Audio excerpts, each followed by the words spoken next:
While the Boxers were not successful at politically changing China directly, they did indicate that nationalist sentiment in China was reaching critical proportions with respect to the presence of the corrupting presence of foreigners specifically. And the major casualty of the Boxer Rebellion and the aftermath of the Boxer Rebellion was that the Manchu dynasty, the Qing dynasty, was seen again as being responsible for allowing the foreign degradation of China. And the Manchu dynasty would fall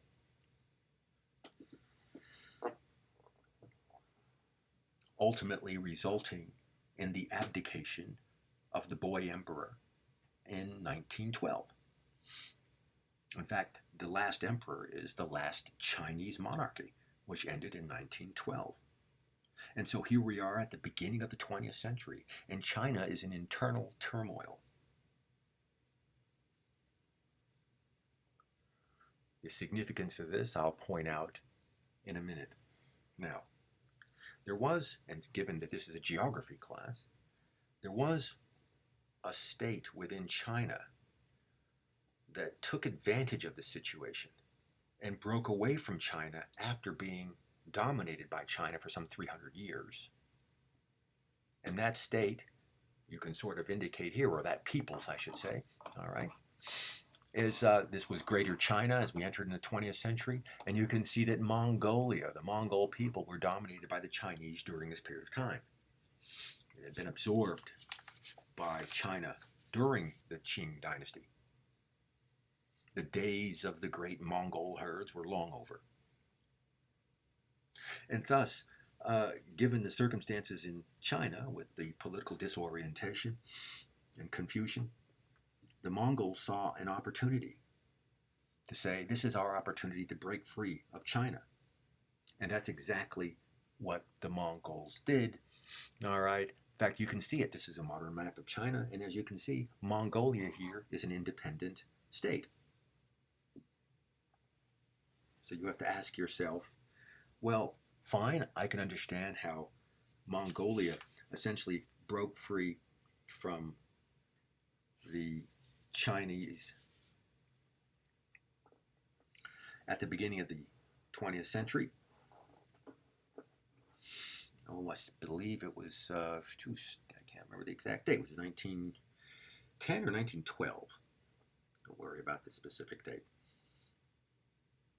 But you might say, fine, Mongolia breaks free in whatever it was, essentially with the fall of the Manchu dynasty.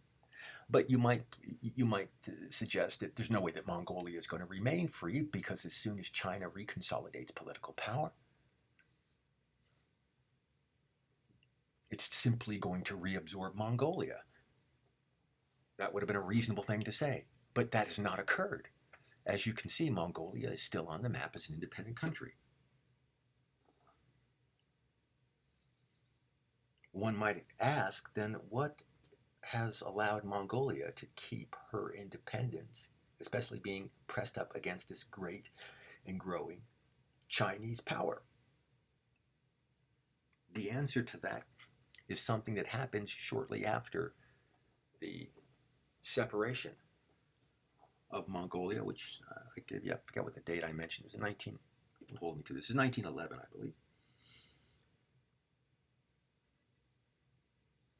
The event that occurred was something way to the far west of Eurasia into Europe, and that is this. In 1917, just a few years later, there was a Russian Revolution. In St. Petersburg, Russia, called Petrograd, the urban working class rose up against the monarch, or the Tsar of Russia. The result is Russia becomes Bolshevik Russia, or Communist Russia. This is a street demonstration on Nevsky Prospect in St. Petersburg in 1917, just after the Tsarist troops opened fire with machine guns on the demonstrators. And what would happen is the Tsarist government would soon fall, the Bolsheviks or Communists take over, and so Communist Russia comes into existence.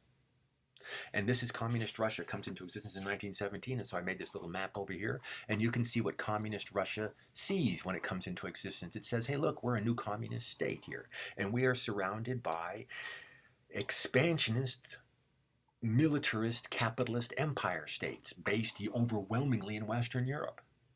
They dominate Africa. They dominate the Middle East. They dominate South Asia, which is part of the British Empire for the most part. They've cracked open China. They dominate Southeast Asia. Their offshoot states, like the United States, has expanded all the way westward. I won't talk about Seward's folly and the purchase of Alaska from the Russians. Let's not worry about that. But you can see from the position of Russia, communist Russia in 1917, say we're surrounded by hostile capitalist imperial states. And so they asked themselves, is there some way we can secure ourselves? Is there a state on our border that has not been occupied by the foreign powers that we can extend our political and military umbrella over so as to secure part of our periphery? And you know what the answer to that is? It's Mongolia.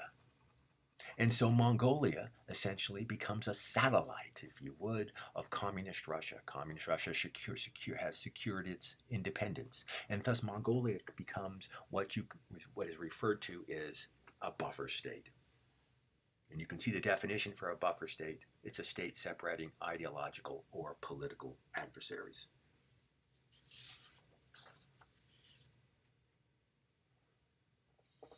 So you can see how the map has changed here as a function of events in China in the early 20th century. Now, with the fall of the Manchus, there needs to be a governance in China of some sort. There would be a struggle in the governance in China. And I'm not going to spend time in terms of looking at the fineries of this process. I'm going to concentrate on those which ultimately results in the map changing. It is a geography class, so we'll not be talking about Sun Yat-sen and some other important figures here. There arose two critical parties, if you would, interest groups, organizations, saying they should be the next governance of post-monarchical China in the 20th century. You can see them here. All right? You have Chiang Kai-shek over here, leader of the Chinese Republicans, and his opposition was that of Mao, leader of Chinese Communists.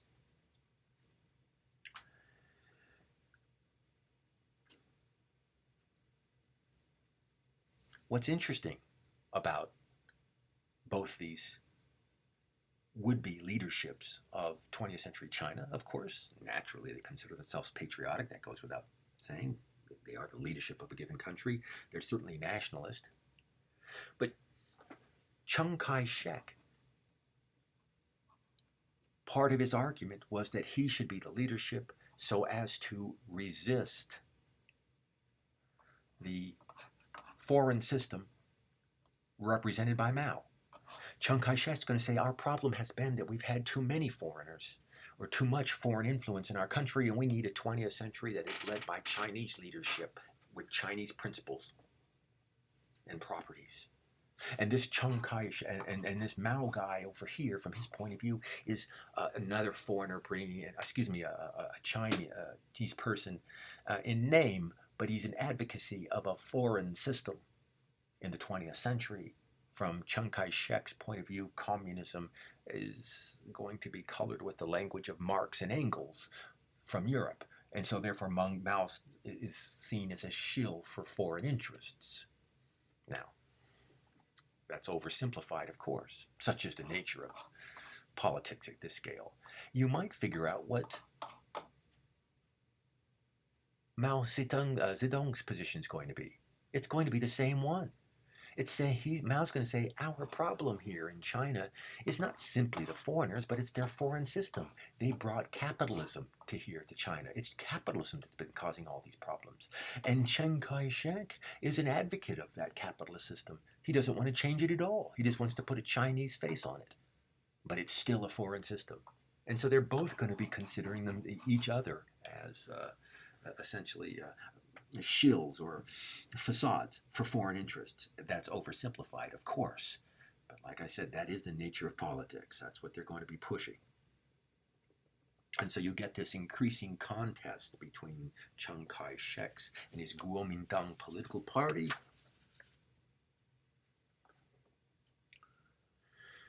Mao's support is overwhelmingly based in the countryside amongst the Chinese rural peasants. That's the vast majority of Chinese are.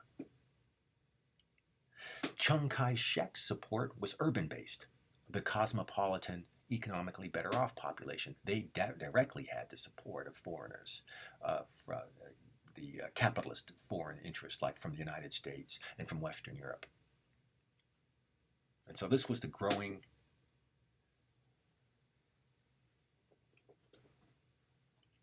gap or ideological chasm in China early 20th century. To make a long story short, it results in a civil war that breaks out in the country. An incredible civil war that lasts from 1926 and continues to 1949. So that's what, 23 years long civil war in China. And you might ask yourself, well, how can you have this massive civil war going in China between these two interests if the foreign powers are still in here? Remember, the country had been cracked open by the British in the previous century. What you have to take into account is the foreigners, the European powers, were distracted. Why were they distracted? Look at the events that were occurring. You had World War I in Europe from 1914 to 1918. That's quite a distraction. Then after that, you had the Great Depression, when the bottom of the world capitalist economy fell out, causing countries to get insular and inward-looking. So that was quite a distraction. If you're back in France or London, you're not terribly concerned what's going on domestically in China. You got your own problems. And then, of course, after the Great Depression, shortly thereafter, 1933 was the year that Hitler comes into power, formal power, in Germany, his chancellorship. And that's to run up to World War II, which breaks out in 1939, September 1st, and goes to May 8th, 1945. So you can see how the European powers here were distracted with things in Europe, not what's going on in China. To make a long story short, the communists under Mao Zedong were successful at slowly pushing Chiang Kai-shek's forces to the coast, which they were already based in the coast, but ultimately pushing them off of the mainland continent. And where Chiang Kai-shek and his Kuomintang political party here retreat literally to the island, to the Chinese island of Formosa, known to you today as Taiwan, and they take over that island.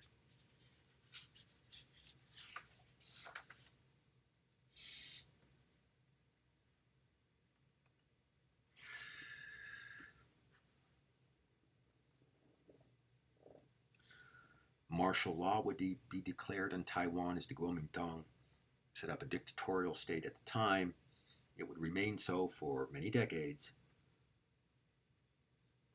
So Chiang Kai-shek and his political interests take over Taiwan. And of course, on the mainland of China, Mao was victorious. Finally being affirmed formally in 1949. And thus you've ended up with this strange policy since 1949, where you've had two Chinas.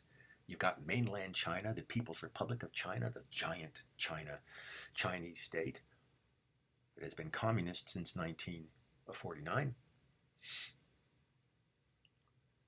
And then you have the official Republic of China. That's what Taiwan called itself. Both Chiang Kai-shek on Taiwan, and Mao, of course, is considering the other one to be a usurper, a phony posture, a pirate regime, claiming themselves the legitimate leadership of China, despite the disparity in size, of course. And Mao would come to be seen, as you can see here, as a hallowed figure in Chinese history. This poster only slightly exaggerates the metaphysical stature of Mao in China. He's seen as the savior of China from the capitalist West and its domestic collaborators like Chiang Kai-shek. And so you end up, therefore, with two Chinas. All right? The official Republic of China, which you know is Taiwan. People say Taiwan because you'll get confused saying the official Republic of China. It is Taiwan. And then you have the People's Republic of China, which is Communist China.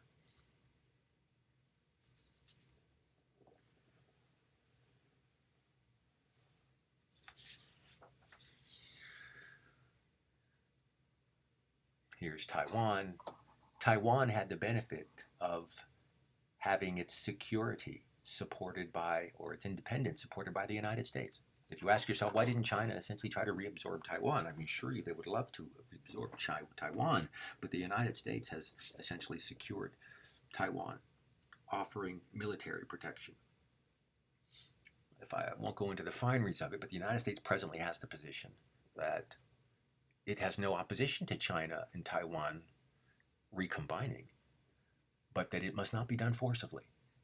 That the U.S., I believe it's the Sixth Fleet, but let's not worry about that specifically. But the United States secures the independence of China. So Taiwan becomes a close ally to the United States. The point being is you have another change to the map here. So we have now a new, shall we say, country. I'm hesitant to say that because the Chinese don't want to recognize Taiwan, but most of the world seems to at least informally recognize Taiwan.